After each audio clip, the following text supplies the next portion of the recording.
is the Ace Micheals show. Who we want first? Ace. Who we gonna thug? Ace. I gotta get me some cheerleaders, man. That's where the budget, budget cuts. It's tough. Hey, man, if you ever want to be on the show, you know how to do it. You can call us, contact us, email us, DM us. Be on the show, man. I love having people on the show. Go figure. I do this show because I love having people on it. I'd love to have you on the show. Today, my guest is on the show. She's been on the show before. I like her a lot. She gives me that warm, fuzzy feeling. Welcome back to the show, Don Noel. Hello, Don. Who we want first? Don. Who we want second? Don. That's what I'm talking about. Don Noel, I'm sure you're up to big things. Last time I talked to you, you were a screenwriter and a dancer, an actress and a model. And are you still doing all those things? I sure am. Obviously not at the moment because we're on a lockdown. But yeah, I have a bunch of stuff coming out this year. I can let you know what's happening if you want. You want to know?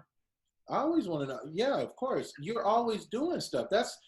Listen, man, that's the thing. You got to keep doing stuff. And you are always doing stuff. Like, just to bring the audience up to speed. So you wrote a movie. 22 years, and I produced it.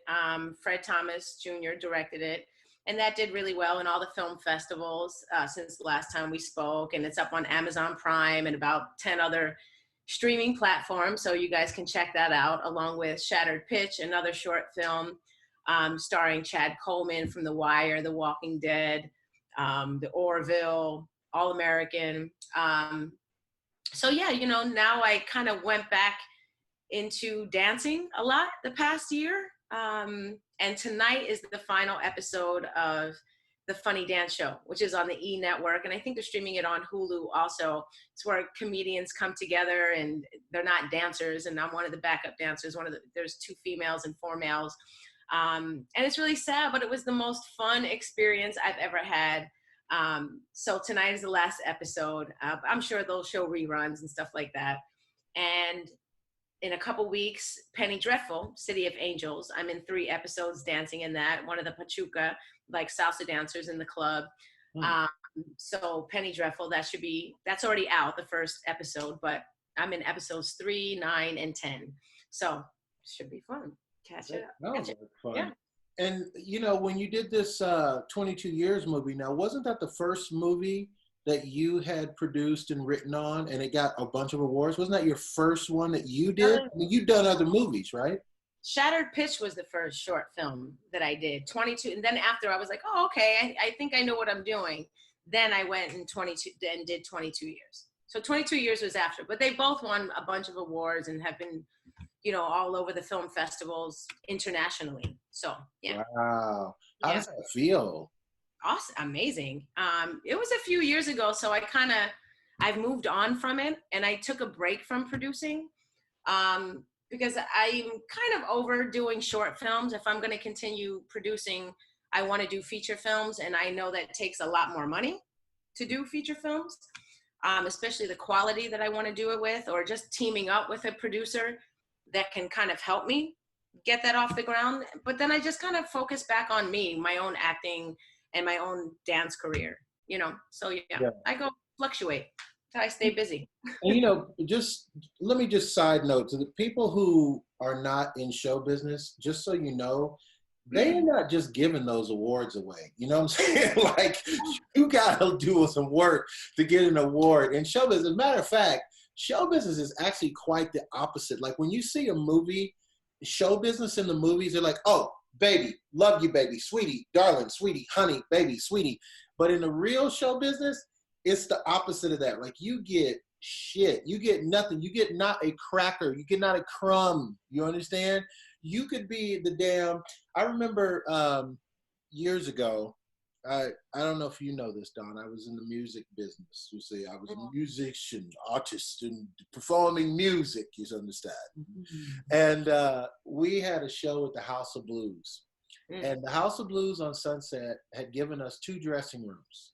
And the 2 dressing rooms were literally the bathrooms extended into like maybe a closet. Like, there was a closet area in the bathroom, and that was dressing room number 1. The second dressing room didn't even have a bathroom. It was just literally a room with a table and one chair in, and that was the band's dressing room. And they had taken a piece of paper. Now, this is not to knock the House of Blues. I'm not saying that this was their thing. This is show business in general.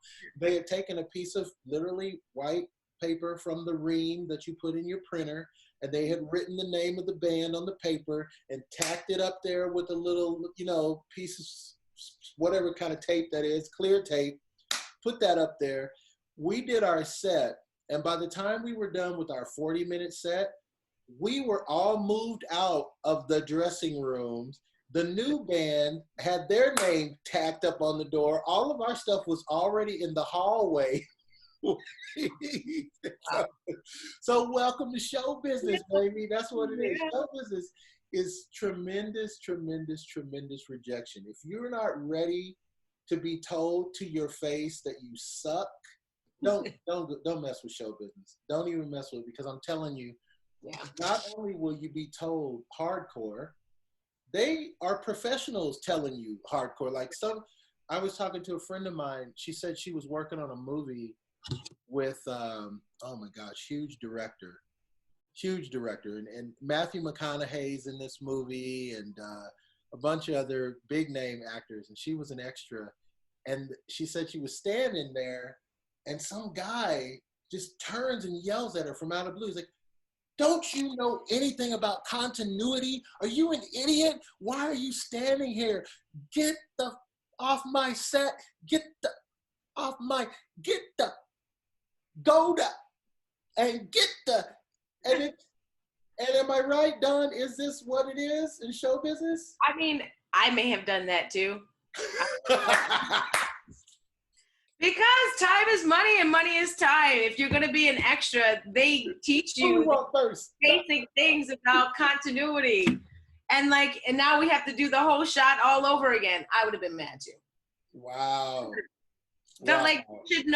You should know that most of the time extras or background actors, they do it because they want to be actors. And if you can't follow simple direction or at least do continuity, how are you ever going to do something with a line or words? Do you know what I mean? So it's like that's your learning experience.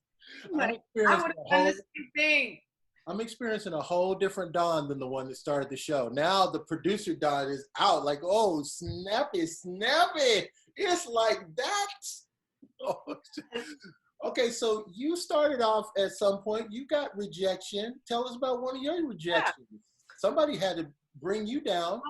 I do. I have a good one. It's not a bad rejection. Here's the story. So when I was still dancing in New York, like majorly full out dancing career, one of the dancers on the Madonna's tour, Drowned World tour, she got injured halfway through the tour. Oh. So a friend of mine who was part of the, the choreography directing group, production team was like, "Dawn, hurry up, come and audition. It's just going to be like 2 girls.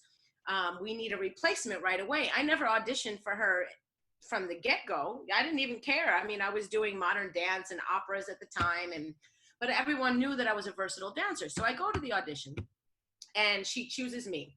I rehearse with her all Madonna. Madonna. Yes, Madonna chooses me. I do the tango with her all week. I'm rehearsing all the dances. And the last day, they're like, "Okay, pack your bags." I have my roommate at the time to watch my dog. I'll be back in 4, 5, 6 months. I don't know. Wow. I have my suitcase packed. I'm at the last rehearsal, and another female dancer walks in, and I'm like, "Who is this?" And she also knew a lot of the dancers on the tour. I didn't know her. And she was more skilled in, harness work and aerial work. And I really hadn't experienced that. I was just a versatile dancer. Yeah. So to jump in someone's spot halfway through the tour, it would have to be somebody that learned it really quickly. So she comes in and then she sits us both down. Madonna sits us both down. And she's like, "Look, Dawn, I love you. You're so amazing, all this stuff. But I'm going to take the other dancer because she already knows how to do all this like crouching tiger, hidden dragon, flying stuff in the air, Right, and right. it'll be a lot faster. And instead of us teaching you, so I was like, okay, I mean, I get it. It makes sense. It's common sense. But I went home on that A train with my suitcase, crying my eyes out. I walk in, my roommate's like, what are you doing? And I tell her the story. Ah, So the moral of the story is, one, I would never have shaved my head. And that would have been a problem. I love my hair. I have to work after this tour, after this past next couple months, I have to work and I would have like a patch of hair missing. right. So that would have been a problem. So I'm grateful I didn't have to do that. But right after that, I booked Lion King, which is my favorite show, Okay. which to this day, well, not to this day, but up until a couple of years ago, I have gone back to that family and that show and that Broadway production so many times that it's, you know, lasted me financially. It's helped, and artistically, and I've met some of the most amazing, beautiful friends that I still have to this day. Mm-hmm. So having that in return, and then the same choreographers also choreographed for Mariah Carey, so they hired me for Sure. that. And then the next time Madonna had an audition, which was the Reinvention tour, me and the other girl were there, and I'm like, oh shoot, it's gonna be between us again. And we both No. got it. And we both became really good friends from it. So everything works out the way it's supposed to. And from that moment on, I learned to trust. I learned to retrust that rejection always isn't rejection. It's a redirection into another. I don't know about all that. For me, I've learned that, you know, spiritually, God, the universe has my back, and I'm always where I'm supposed to be. Hey, listen, when they call you in the office, any office, I don't care what job it is, I don't care what job you're going for, when they call you in the office and the speech begins with, you know, we love you and we really, you know, we respect your work. Oh, snap. What in the world? Because even when they're going to give you a promotion, they don't start with glowing, flowery shit like that. Like, we know, we love you. And you know, you're a big part of our team here. And that's why we're going to give you 12 more cents on the dollar. They never will say that. But when they're about to let you go or not even let you in this case, they always start with, Don, listen, you know, we grew up together, dog. It's like, you know, this is tough for me. This hurts me more than it hurts you. Oh, no. Sounds bad. That sounds. But go ahead. And so you had told everybody, I'm sure you would, and I've seen this happen. I lived in Hollywood for almost 20 years. So I seen this happen where people were like, oh, dog, I'm out of here, man. We about to leave. We're going on tour. We're going to be, man, I'll see you next time. Woo! And then you see those same people a week later and you're like, hey, what happened, man? Oh, yeah, that man got canceled, man. Yeah. No. And it sucks to the build up and the letdown, but that's what Hollywood is. That's what show business really is the build up. Can you imagine, as disappointed as you were about the Madonna tour, can you imagine how many people are disappointed this year? I mean, can you imagine you finally got your movie, your movie's being made, you're on the lot, they're making your movie at Paramount today, you're going to work, and then you show up and they're like, hey, we love you, man. Loved your last stuff. Hope you're working on new stuff, cause, right? So how do you handle though? Because I know everything worked out. In your case, it did work out. Thank God, praise God, hallelujah. It worked out. But on that A train home, which you mentioned, and going back up those stairs again, what's going through your mind? How do you cope with that rejection? I didn't take it personal. So yeah, I was hurt. I had my bags packed and I was excited and I was ready to go. I mean, as an actor, I've been doing this my whole life and I've been auditioning my whole life. So rejection is nothing to me at this point. I've really learned to cope with it or not take it personal, which is a lot of work, self-growth for myself and work on yourself and having a strong foundation of who you are. And you can't take it personal. I mean, even as a casting director, when I've casted for both of my films or helped other people cast stuff, it's not that person A wasn't a great actor between A and B. It's not that one is, it could be one is better than the other, but maybe one just has a better look. You know, even when I was finding the little girl to play myself as a child in 22 years, I was like, we did a couple rounds of auditions and I'm like, I cannot find someone that even resembles me here in Los Angeles, but that just had my flavor or that can understand. And then when I found her, I was like, oh my God, that's it. That's it. You just know. So you can't, all those other little girls, they shouldn't take anything personal. It's either,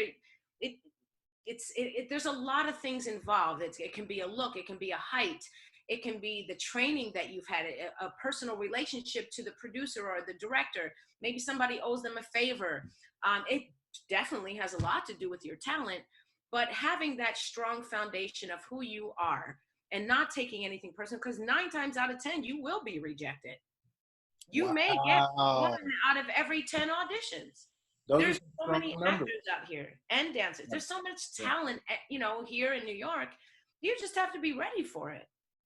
Now, let me ask you this, Dawn. Does that mean that if you're ready for the rejection and you understand rejection is a part of it, just like night and day, you're going to have both no matter what you do.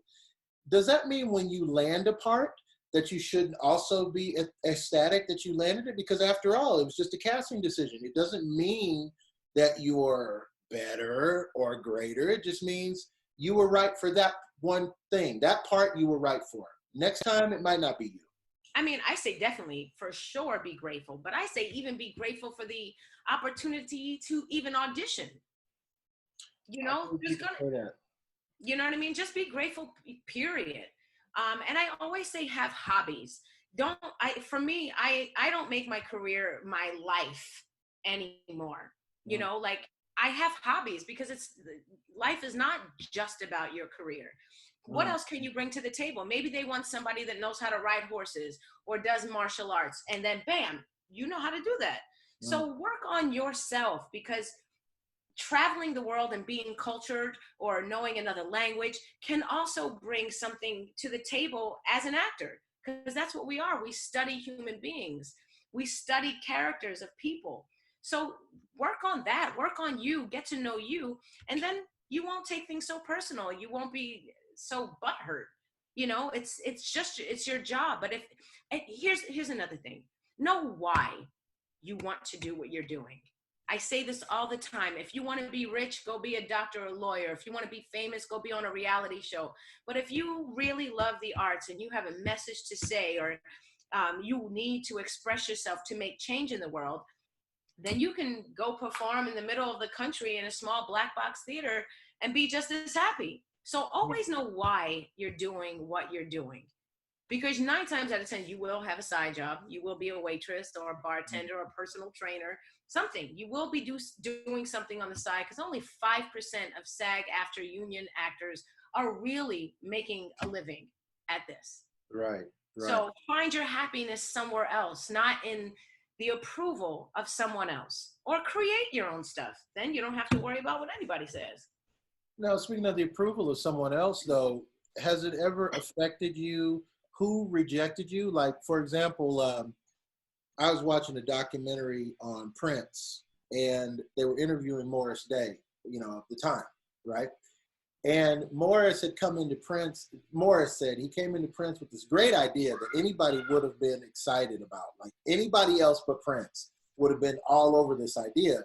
So he took it to Prince, and Prince is, you know, in the studio, and Morris said, I got this great idea, blah, blah, blah, blah, blah, blah, blah, blah, blah, blah, blah, blah. And Prince goes, yeah, but we're not doing that. Just like that. And Morris said, you know, you just had to know that that's how Prince was. Like if you brought it to Prince, he was always going to tell you his thought. He wasn't going to filter anything, because in his mind, it was better just to tell you no now, then he don't got to worry about it later, right? So when Madonna was telling you no, did you say to yourself, like, oh my gosh, this is Madonna, this is my icon, my idol, and she's telling me I'm not going to go on tour with her? Did you take it to that level? You get what I'm saying? Does it matter who's the rejection coming from? No, because like I said, I didn't take it personal because I rehearsed with her all weeks, and I was grateful that I got that far. And other opportunities had come from that. And I knew that it had nothing to do with me. She told me it has nothing to do with you. But I just if I was in that situation as a producer or, or the boss of this production, I would have hired the other girl too. It's less time and it's safer. She already knew how to do the things that I didn't know how to do, which made sense. Mm-hmm. So it's okay. I like I said, I don't take I've gotten to a point even outside of my career, even with people and human beings, I don't even take things personal anymore. And I think this whole quarantine thing has really helped a lot. And the thing is, we have no control over anything. That's been a big topic in like a fellowship group that I'm a part of. We really don't have any control over anything. But what we do have control over is the thoughts and the stories that we tell ourselves and our own mind and somewhat of our own actions. Even with this whole quarantine going on, we have no control over anything. So if you can control the mind and have discipline and look at it from a different perception, from a different perception, I think that can help. You create your own peace and your own happiness. So I've learned not to let any of this kind of stuff bother me and interrupt my peace. Wow. And what's next on the agenda for you? What can we look forward to coming out of your creative zone next, Dawn Noel? At the moment, I don't feel very creative, honestly. And that's okay with me. I'm just kind of going with the flow because whatever I need to learn or experience during this time, because everybody's handling it very differently, it'll come out when it's supposed to. I don't like to force creativity. I'm not going to just force myself to write if there's nothing that I want to write about or that's ready to come out. I'm going through the experience, then maybe I can write about the experience. As far as what's coming out, like now, is things that I've worked on for the past couple years. There's a comedy film called White People Money, written and directed by Mark Harris. We filmed that in Chicago. That should be really fun. I'm not sure when it's coming out. He was planning on it coming out to select theaters and also film festivals. So, with everything going on, just keep a lookout. I danced in a scene with Meryl Streep in The Prom, which was directed by Ryan Murphy Netflix movie. It was a musical originally. So that should be fun. That was awesome meeting her. I mean, oh my God, I just like stared at her like a weirdo. I was just like, oh my God, she's just so amazing. So yeah, there's a couple things to the new girl. That's a feature, kind of like 8 different monologues by different women coming out and going to the film festivals.